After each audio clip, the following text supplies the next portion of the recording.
नमस्कार, अपना उत्तराखंड में आप सबका स्वागत है। मैं हूं आपके साथ प्रीति सिंह। चलिए बुलेटिन की शुरुआत करते हैं। तो आपको बता दें, उत्तराखंड में राजनीतिक अस्थिरता के बीच में हाईकमान ने पुष्कर सिंह धामी को मुख्यमंत्री बनाकर अपना आखिरी चुनावी दांव भी खेल लिया। 11वें सीएम के रूप में जिम्मेदारी संभालने के साथ ही खटीमा विधायक धामी के नाम एक युवा मुख्यमंत्री के तौर पर रिकॉर्ड भी यहां पर दर्ज हो गया है। धामी उत्तराखंड में अब तक के सबसे युवा मुख्यमंत्री हैं। तो वहीं पर इस बीच में नए मुख्यमंत्री धामी के सामने सबसे बड़ी चुनौती इस बात की है कि उनके पास वक्त सिर्फ 5 महीने का बचा हुआ है और काम बहुत ज्यादा है। ऐसे में धामी अपने सूबे की कमान को किस तरीके से निभाते हैं, इसको देखना काफी दिलचस्प होगा। वहीं पर आपको ये भी बता दें कि आज धामी शाम 5 बजे राजभवन में मुख्यमंत्री पद की शपथ लेते हुए दिखाई देंगे। बच्चे की तरह लगातार अपने आंचल में छांव देने का काम किया और आज प्रदेश के मुख्य सेवक के रूप में मुझे जिम्मेदारी दी है। मैं अपने आप को निश्चित रूप से सौभाग्यशाली मानता हूं, क्योंकि हमारी पार्टी एक सामान्य कार्यकर्ता को इतनी बड़ी जिम्मेदारी तक पहुंचाने वाली पहली पार्टी होती है। हमारे यहाँ पर कोई इस प्रकार का नहीं है कि कोई पहले से राजनीतिक परिवार हो, कोई किसी प्रकार की कोई पृष्ठभूमि हो, लेकिन उसके बाद भी पार्टी में हमारे यहाँ इस प्रकार से कार्यकर्ता का विकास किया जाता है। उसका मैं एक आप सबके सामने उदाहरण हूँ।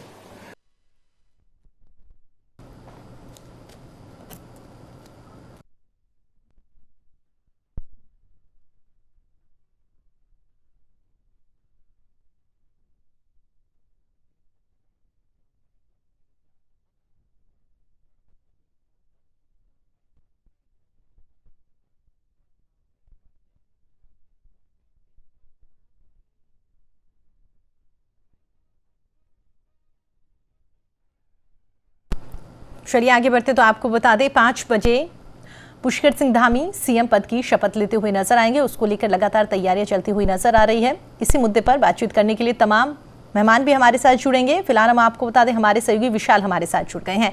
विशाल, जिस तरीके से हर किसी को इंतजार है कि कब 5 बजेंगे और उसके बाद में पुष्कर सिंह धामी कब नए सीएम के तौर पर कमान संभालते हुए नजर आएंगे, आपसे जानना चाहेंगे। आप खुद वहां पर मौजूद रहे हैं, लोगों से भी आपकी बातचीत हुई है, क्या कुछ माहौल दिखाई दे रहा है? अगर आज की बात करें, क्या कुछ तैयारियां? देखिए प्रीति, क्योंकि 5 बजे सीएम पद की शपथ लेंगे पुष्कर सिंह धामी, तो ऐसे में देखिए यहाँ पर साफ तौर से देखा जा सकता है कि लोगों में जो खुशी की लहर है वो देखने को मिल रही है। हालांकि बीजेपी के तमाम जो विधायक हैं या फिर सांसद हैं या फिर अलग जो केंद्रीय नेतृत्व है वो जो यहाँ पर आए हुए हैं पर्यवेक्षक के तौर पर, वो इस 5 बजे में शामिल होंगे जहाँ पर ये शपथ लेते हुए नजर आएंगे। और साथ ही देखिए, क्योंकि जिस तरह से कहा जा रहा है कि समय बहुत कम है और काम बहुत ज्यादा है, तो जल्दी से जल्दी सभी मंत्रियों को शपथ मिल जाए और जल्दी से जल्दी सीएम पद की शपथ ये ले लें, उसके बाद थोड़ा फ्री हो जाएंगे और फिर चीजों में लग जाएंगे। क्योंकि देखिए समय इनके पास 5 से 6 महीने का है और ऐसे में देखिए अपनी पार्टी को भी स्ट्रॉन्ग करना है, विधायकों को भी अपने साथ लेकर के चलना है और 2022 के इलेक्शन की जो तैयारियां हैं उनको भी पूरा करना है। तो बस 5 बजने का अब सभी को इंतजार है कि कब 5 बजे और कब जो पुष्कर सिंह धामी है वो सीएम पद की शपथ लें। प्रीति, क्या कुछ तैयारियां नजर आ रही है? अगर तैयारियों की बात करें, क्या कुछ वहां पर खास किया जा रहा है? साथ ही जिस तरीके से कह सकते हैं कि तमाम नेताओं के आने का सिलसिला तो वहां पर धीरे धीरे शुरू होता हुआ नजर आ ही रहा है, और साथ में जो कार्यकर्ता है, समर्थक है, उनके बैठने के लिए क्या कुछ व्यवस्था वहां पर की गई है? बिल्कुल बेटी, क्योंकि देखिए राजभवन में पूरा प्रोग्राम होना है और जिस तरह से देखिए कहा जा रहा है कि कोविड के अंदर कोविड की गाइडलाइंस का पालन करते हुए ये जो शपथ ग्रहण समारोह होगा, और इसमें देखिए ज्यादा लोगों की व्यवस्था तो नहीं की गई है, लेकिन जो विधायक होंगे या फिर बड़े जो पार्टी के लीडर्स होंगे सिर्फ वो वहां पर मौजूद होंगे। और जो कार्यकर्ताओं हैं, कार्यकर्ताओं को थोड़ा दूर पर रखा गया है ताकि किसी तरह की कोई भी समस्या ना हो। और क्योंकि देखिए कोविड का भी समय है, तो ऐसे में देखिए पार्टी चाहती है, क्योंकि सीएम खुद वहां पर शपथ लेंगे, राज्यपाल वहां पर मौजूद होंगे और तमाम जो बीजेपी के बड़े नेता हैं, पर्यवेक्षक हैं या फिर जो यहाँ पे नॉर्मल रूप से जो विधायक हैं वो वहां पर मौजूद होंगे। और धीरे धीरे देखिए विधायकों का आने का सिलसिला जो है वो जारी हो चुका है और 5 बजे से ही सीएम पद की शपथ लेते हुए पुष्कर सिंह धामी नजर आएंगे। बिल्कुल विशाल, आप हमारे साथ बने रहिएगा, दोबारा आपका रुख करेंगे। इसी बीच हम आपको बता दें, हमारे साथ बीजेपी से प्रदेश प्रवक्ता सुरेश जोशी जी हमारे साथ जुड़ गए हैं। सुरेश जोशी जी, बहुत बहुत स्वागत है आपका न्यूज इंडिया पर। जी नमस्कार। जी सुरेश जी, जिस तरीके से आज पुष्कर सिंह धामी 5 बजे सीएम पद की शपथ लेने वाले हैं और कह सकते हैं कि पिछले दिनों काफी सियासी घटनाक्रम देखने को मिला था। उसके बाद में फाइनली पुष्कर सिंह धामी को यहां पर सीएम बनाने का ऐलान कर दिया गया। आपसे जानना चाहेंगे, राजनीतिक समीकरण की बात करें, क्योंकि पिछले काफी दिनों से कह सकते हैं कशमकश की स्थिति बनी हुई थी, लेकिन अब यहां पर तमाम चीजें क्लियर हो गई। हाँ, देखिए प्रीति जी, पहली बात तो ये है कि पुष्कर जी कुछ देर बाद मुख्यमंत्री पद की शपथ लेंगे। निश्चित तौर पर उनके शपथ ग्रहण का जो कार्यक्रम है उसमें कोविड के कारण जो है कि काफी बहुत उसको सूक्ष्म रूप में कह सकता हूँ कि कार्यक्रम हो रहा है। अपने प्रदेश के जितने सम्मानित विधायक हैं, प्रदेश के जो भी अपने सीनियर लीडर्स हैं, साथ ही साथ जो है कि अपने जिलों से भी काफी लोग जो है कि पूरे उत्तराखंड के पर्वतीय जिलों से भी लोग आए हैं। तो सब लोगों में एक उत्साह का माहौल जो है कि एक अपने नए युवा चेहरे को लेकर के है। निश्चित तौर पर देखिए, अब जो आगे का चुनाव है 2022 का चुनाव, तो उसके जो नेता हैं वो पुष्कर सिंह धामी जी हैं। तो प्रदेश की कमान बागडोर उनको दी गई है। तो 22 का चुनाव जो है कि उनके साथ सब लोगों को साथ लेकर के वो चुनाव लड़ेंगे। तो कुल मिला के मैं ये कह सकता हूँ कि युवा फेस को भारतीय जनता पार्टी ने एक मौका दिया है और साथ ही साथ ये भी साबित किया है कि तो हम लोग कहते हैं कि देश के अंदर, प्रदेश के अंदर इस समय जो मतदाताओं है वो ज्यादातर 70% हमारे देश में युवा है। तो उसी को मद्देनजर रखते हुए बीजेपी ने उत्तराखंड में कम से कम मैं ये कह सकता हूँ कि एक युवा को, और युवा के साथ साथ जो है कि उनका जो थोड़ा बैकग्राउंड भी इस तरह का है कि वो एक पूर्व सैनिक बेटे हैं, तो यानी सेना का भी उनका बैकग्राउंड है। अब आप जानते हैं कि भाई उत्तराखंड एक सैनिक बाहुल्य क्षेत्र भी है। बिल्कुल। तो ये दोनों का, और सीमांत जनपद उनका जन्म है, सीमांत जनपद पिथौरागढ़ में उनका जन्म हुआ है, और साथ ही जो है वो खटीमा से 2 बार से हमारे सम्मानित विधायक हैं जी। तो कुछ करके आप ये कह सकते हैं कि एक नई ऊर्जा का संचार भारतीय जनता पार्टी के युवा वर्कर्स और अपने पार्टी कार्यकर्ताओं में हुआ है। तो उसका एक अधिक से अधिक लाभ लेते हुए हम 2022 की जो हमारे साथ चुनाव की चुनौती है उसमें हम लोग उतरेंगे और एक बड़ी सफलता उसको हम अर्जित करेंगे, ऐसा मेरा विश्वास है। पूर्व मुख्यमंत्री जो है उनसे भी आज पुष्कर धामी की ओर से मुलाकात की गई है, तो कह सकते हैं कहीं ना कहीं उनके अनुभव को भी यहाँ पर वो लेंगे और उसके बाद में साल 2022 के चुनाव के लिए मैदान में उतरते हुए नजर आएंगे। नहीं, देखिए प्रीति जी, उन्होंने बहुत स्पष्ट शब्दों में कल मीडिया के सामने बोला था कि उन्होंने कहा कि भाई मैं सभी अपने सीनियर लीडर्स और जो हमारे पूर्व के मुख्यमंत्री रहे हैं उन सब की जो योजनाएं उन्होंने पार्टी के हित में और सरकार की जो योजनाएं चलाई मैं उनको आगे बढ़ाऊंगा और उनका मैं सहयोग लूंगा और उनसे मैं बराबर जो है कि एक संपर्क बना करके उनके अनुभवों को भी मैं साझा करूंगा और साथ ही जो है कि जो सीनियर से जूनियर से सब लोग हैं विधायक, उनका एक अच्छा सा कम्युनिकेशन बना करके हम लोग काम करेंगे। संगठन सरकार दोनों मिलकर के ये अथक प्रयास करेंगे कि भाई कैसे हम अधिक से अधिक जो है कि जो कम समय हमारे पास है उसमें काम करें और साथ ही जो सुदूरवर्ती क्षेत्र है, जो पर्वतीय क्षेत्र है, उसके हर अंचल को हम छू करके आगे बढ़े।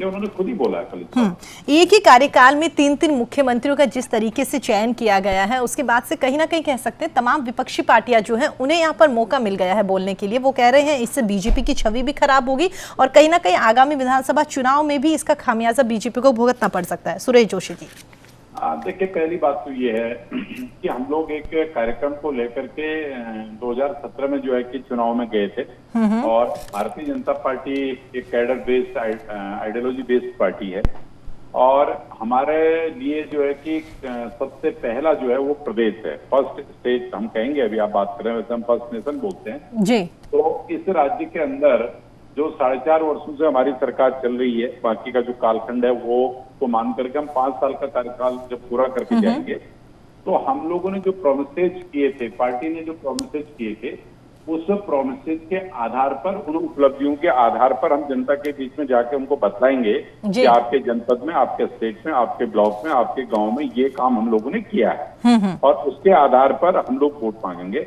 और जैसा कि मैं आपको बतलाना चाहता हूँ, देखिए उत्तराखंड स्टेट तो बहुत छोटा स्टेट है, बिल्कुल बिल्कुल, लेकिन यहाँ पर को क्या है कि इस स्टेट का जो नागरिक है, इस स्टेट की जो जनता है, उनकी जो जनभावनाएं है वो नेशनलिज्म से जुड़ी है, राष्ट्रीयता से जुड़ी है। यानी यहाँ पर जो है कि राष्ट्र को प्रेम करने वाले लोग हैं, क्योंकि जैसे मैंने पहले भी कहा कि सैनिक बाहुल्य एक प्रदेश है और साथ ही साथ आध्यात्म की एक नगरी है, देवभूमि है। बिल्कुल, तो यहाँ का बिल्कुल। मतदाता समझता है इन सब चीजों को कि भाई क्या स्थितियां, क्या परिस्थितियां थी और उन परिस्थितियों में किस किस तरह से जो है कि सरकार ने काम किए हैं और किस तरह से प्रदेश को डेवलपमेंट में आगे ले जाने का काम किया।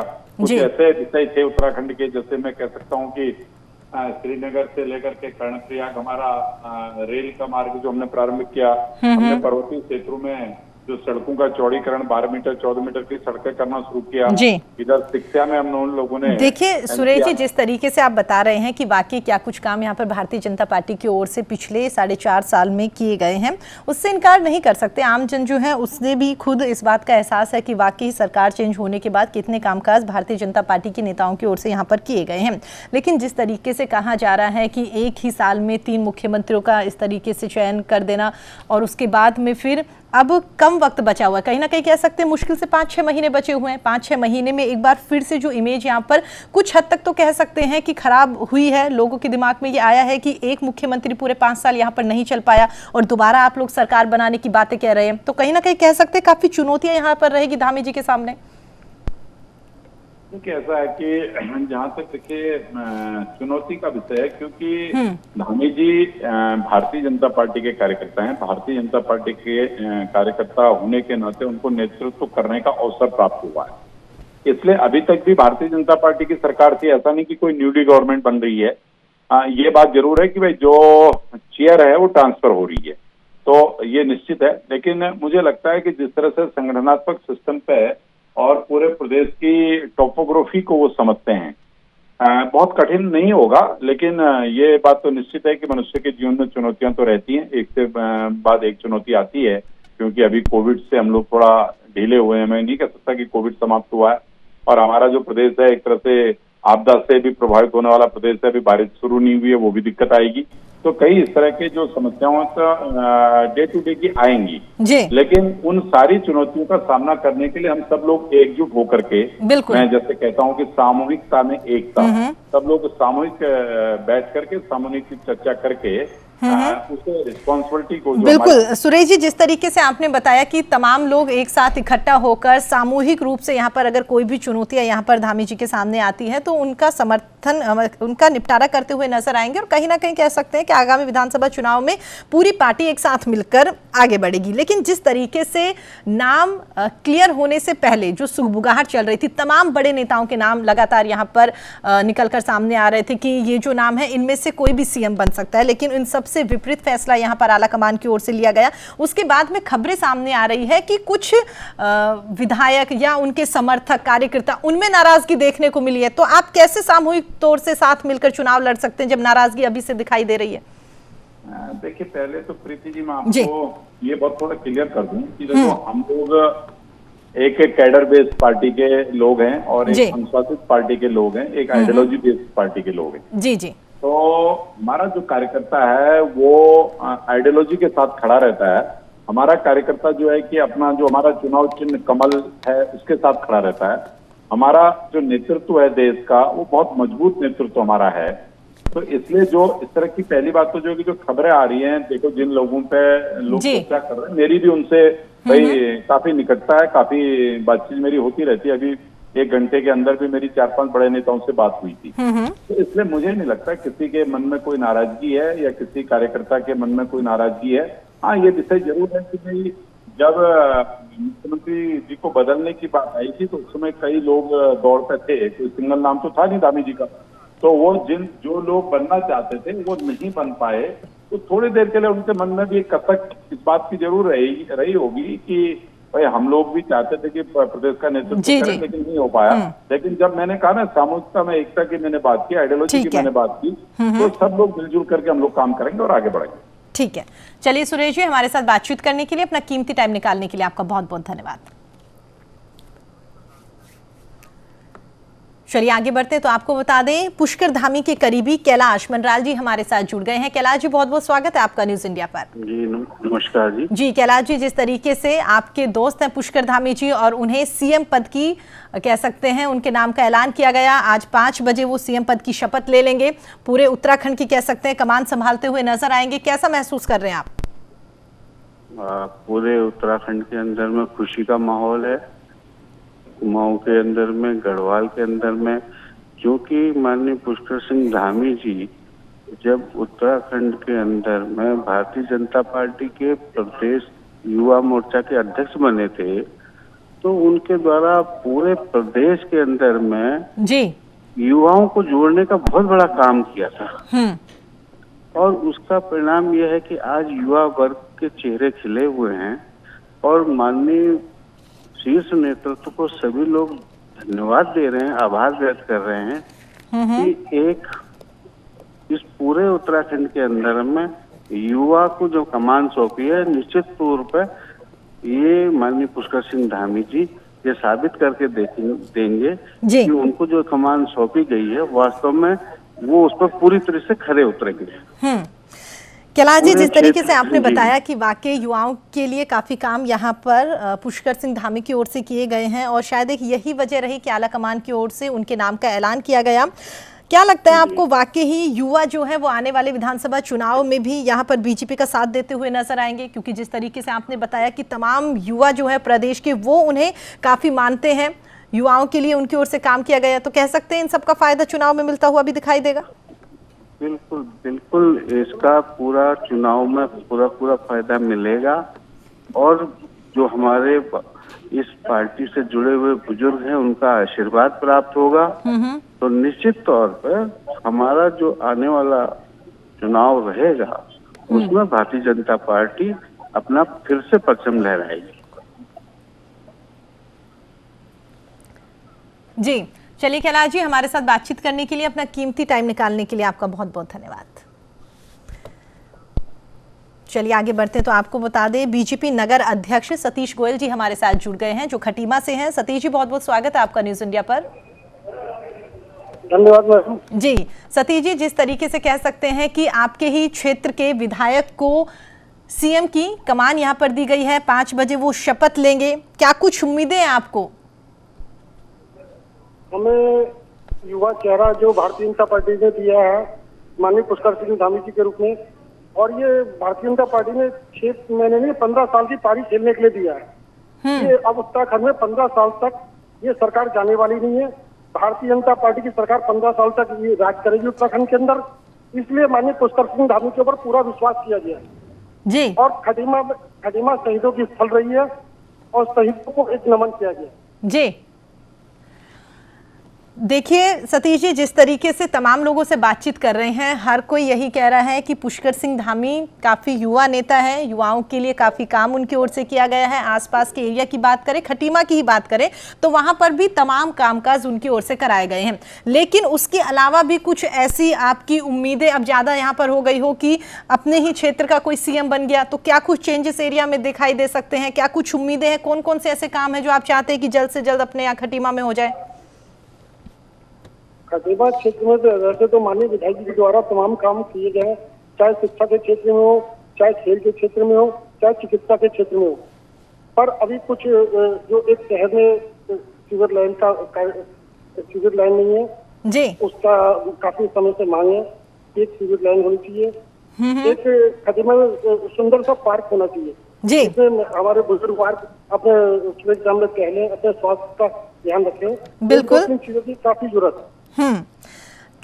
चलिए सतीश जी, हमारे साथ जुड़ने के लिए, बातचीत करने के लिए आपका बहुत बहुत धन्यवाद। विशाल लगातार हमारे साथ बने हुए हैं। विशाल, मेरी आवाज सुन पा रहे हैं? जी जी जी। देखिए विशाल, जिस तरीके से तमाम लोगों से यहाँ पर बातचीत करी है, हर कोई कह रहा है कि वाकई ही युवा नेता है, युवाओं के लिए काफी कामकाज उनकी ओर से किए गए हैं। इस बात से इनकार नहीं कर सकते कि 5 से 6 महीने बचे हुए, चुनौतियां उनके सामने बहुत सारी हैं, लेकिन अगर वाकई ही मिलके सामूहिक रूप से तमाम पार्टी एक साथ मिलके अगर चुनावी मैदान में उतरेगी तो कह सकते हैं कि वाकई फतह हासिल करते हुए दिखाई देंगे। क्योंकि देखिए युवा चेहरा, क्योंकि उत्तराखंड के सबसे युवा चेहरे में से मुख्यमंत्री को बनाया गया और जिस तरह से देखिए उनका जो कामकाज रहने वाले, क्योंकि फूर्ति यहाँ पर देखने को मिल सकती है और जिस तरह से उनके पास 5 से 6 महीने का जो कार्यकाल है उनका रहेगा, तो ऐसे में देखिए उनको सबका साथ लेकर के चलना पड़ेगा, विधायकों को एकजुटता में लेकर के चलना होगा और ज्यादा से ज्यादा, क्योंकि अब इनके पास ऐसा ये नहीं रहेगा कि उनको यहाँ पर बैठ करके काम करें, अब इनको फील्ड में दौड़ना पड़ेगा और ज्यादा से ज्यादा ये दिखाना पड़ेगा कि बीजेपी सरकार किस तरह से काम कर रही है और ये राज्य में रह करके राज्य के सीएम होने के नाते किस तरह से एक के बाद एक योजनाएं निकाले। बिल्कुल विशाल, कह सकते हैं कि दो प्रमुख चुनौतियां तो रहेगी। एक तो आपने जो बताया कि वाकई ही दो विधायक हैं, उनको एकजुट किस तरीके से किया जाए। दूसरा जो आपने ये बताया कि वाकई ही अब सिर्फ बैठ के नहीं होगी, अब गांव में जाना पड़ेगा। विशाल, इसी सवाल के साथ दोबारा आपके पास लौटूंगे, आप हमारे साथ बने रहिएगा। इसी बीच हम आपको बता दें, बीजेपी कार्यकर्ता अनमोल अग्रवाल जी हमारे साथ जुड़ गए हैं। अनमोल जी, बहुत बहुत स्वागत है आपका न्यूज इंडिया पर। जी धन्यवाद। जी अनमोल जी, जिस तरीके से लगातार कह सकते हैं कि वाकई ही काफी खुशी का माहौल खटीमा में दिखाई दे रहा है, आप खुद खटीमा में मौजूद हैं, क्या कहना चाहेंगे कि आपके ही प्रदेश का, आपके ही क्षेत्र का यहाँ पर विधायक जो है उसे सीएम पद की अब शपथ मिलने वाली है, पूरा उत्तराखंड वो संभालने वाले, कैसे देखते हैं आप इसे? सबसे पहले तो मैं केंद्रीय नेतृत्व का आभार जताना चाहता हूँ कि उसने खटीमा क्षेत्र के विधायक पुष्कर सिंह धामी जी पर जो विश्वास जताया है, उन्हें मुख्यमंत्री की गद्दी के दावेदार बनाकर उन्हें गद्दी सौंप कर, और खटीमा जी क्षेत्र की जनता भी आभार के लायक है कि उसने विधायक बनाकर पुष्कर सिंह धामी को 2 बार विधानसभा में भेजा, जिस कारण से आज वो मुख्यमंत्री पद की शपथ लेने जा रहे हैं जी। और जहाँ तक बात पुष्कर सिंह धामी की व्यक्तित्व और उनके कार्यशैली की है, तो पूर्व में जब वो भगत सिंह कोश्यारी जी मुख्यमंत्री थे, जब उनके ओवैसी थे, तो उनके साथ काम करने का उनको अनुभव मिला है। उसकी वजह से उनको प्रशासनिक अनुभव होने से जो नौकरशाही पर एक आक्षेप सा लगता रहा है पिछले 20 सालों में उत्तराखंड राज्य के जन्म के बाद से, मुझे लगता है कि इस पर बहुत ज्यादा अंकुश लगेगा और कार्यकर्ता और आम जनता उनको अपने काम के लिए कहीं भी भटकना या परेशान होने की जरूरत नहीं पड़ेगी। सबसे बड़ी उपलब्धि यही होगी। और कल माननीय पुष्कर सिंह धामी जी ने अपनी पहली प्रेस कॉन्फ्रेंस में यही कहा है कि मेरे शासन का लक्ष्य राज्य के अंतिम व्यक्ति तक लाभकारी योजनाओं, कल्याणकारी योजनाओं का लाभ पहुंचाना और उत्तराखंड सरकार और केंद्र सरकार की जो भी योजनाएं हैं उनको सरकार के रूप में लागू कर आम व्यक्ति को उसका भागीदार बनाने की मेरी कोशिश रहेगी। तो ये उनके सूत्र वाक्य है, तो इसी से पता लग जाता है कि उनकी शासन की जो कार्यशैली है वो किस तरीके से परिलक्षित होती है। जी, युवा नेता पुष्कर धामी पर आलाकमान की ओर से जिस तरीके से भरोसा जताया गया है, इस बात को लेकर अगर युवाओं की बात करें, तमाम लोगों से आपकी बातचीत हुई होगी, कल काफी जश्न का माहौल भी खटीमा में दिखाई दे रहा था। युवाओं का क्या कुछ कहना है, क्या कुछ उम्मीदें हैं फिलहाल युवाओं को अपने नए सीएम से? देखिए, पूरे केवल खटीमा विधानसभा या कुमाऊं या गढ़वाल के सीमित परिप्रेक्ष्य में देखने की बजाय पुष्कर सिंह धामी का जो व्यक्तित्व है वो पूरे उत्तराखंड राज्य के नजरिए से देखने की जरूरत है, क्योंकि उन्होंने पूर्व में युवा मोर्चा का प्रदेश अध्यक्ष रहते हुए जिस तरीके से काम किया था और आज उनकी टीम के बहुत से लोग पार्टी में ठीक ठाक पदों पर हैं, कई विधायक भी हैं, तो इसलिए उनको पूरे राज्य का अनुभव भी है, वहाँ की समस्याओं की जानकारी भी है और खास तौर पे युवा मोर्चा में रहते हुए उनको पता है कि राज्य का युवा किसी सरकार से क्या अपेक्षा रखता है और मुझे लगता है कि आगे आने वाले भविष्य में वो इस अपेक्षा को पूरा करने में सफल साबित होंगे। जी, चुनौतियों को कैसे देखते हैं अनमोल जी, आपको क्या लगता है कितनी चुनौतियां रहेगी, क्योंकि काफी कम वक्त बचा हुआ है विधानसभा चुनाव को लेकर? देखिए, चुनौतियों का जहां तक सवाल है तो राजनीति में हर एक नई जब जिम्मेदारी सौंपी जाती है तो वो एक चुनौती ही होती है, लेकिन क्योंकि पुष्कर सिंह धामी जी ने पूर्व काल से भी इन चुनौतियों से पार पाया है, तो मुझे लगता है कि इस मुख्यमंत्री पद की जो चुनौती है इससे भी वो पार पाएंगे और सिस्टम से जो है सरकार को चलाकर प्रदेश के युवाओं और जनता को लाभ पहुंचाएंगे। चलिए अनमोल जी, हमारे साथ जुड़ने के लिए, बातचीत करने के लिए आपका बहुत बहुत धन्यवाद। बिल्कुल विशाल, इतना वक्त नहीं है, वरना आपसे और भी बातचीत करते। तमाम जानकारी अब तक जो आपने साझा करी उसके लिए आपका बहुत बहुत धन्यवाद। फिलहाल इस बुलेटिन में इतना ही। आप देखते रहिए न्यूज इंडिया। नमस्कार।